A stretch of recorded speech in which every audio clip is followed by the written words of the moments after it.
Did you know you can lie to someone while telling them the absolute truth? Sounds like a paradox, right?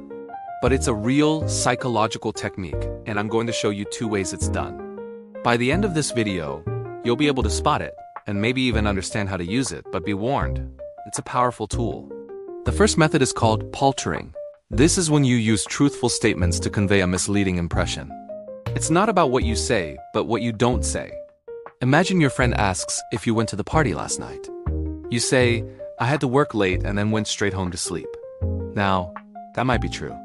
You did work late and you did go home to sleep. But what you conveniently left out is that you stopped by the party for 10 minutes in between.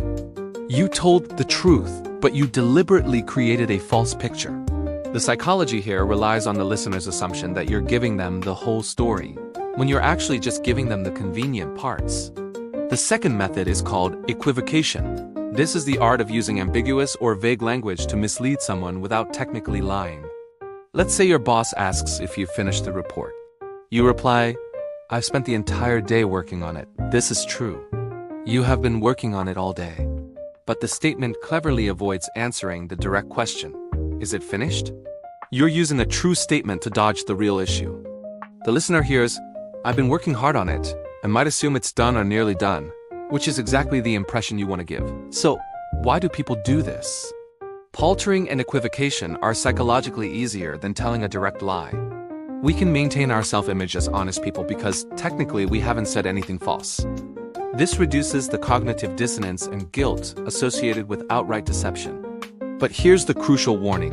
While these methods might feel like a clever loophole, they can be just as damaging as a direct lie, if not more so. When the truth eventually comes out, the person you misled won't care that your statements were technically true. They'll feel manipulated and betrayed.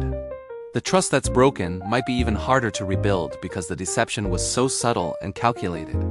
It's a dangerous game that can destroy relationships and your reputation. Understanding these concepts is your best defense. When you get an answer that seems a bit too perfect or slightly off topic, pause and ask yourself, did they answer the actual question? Or did they just give me a collection of true statements that lead me away from the real answer? Now I'm curious to know your thoughts. Have you ever caught someone, or even yourself, using these techniques? Let me know in the comments below. Thanks for watching, and if you found this insightful, make sure to subscribe for more.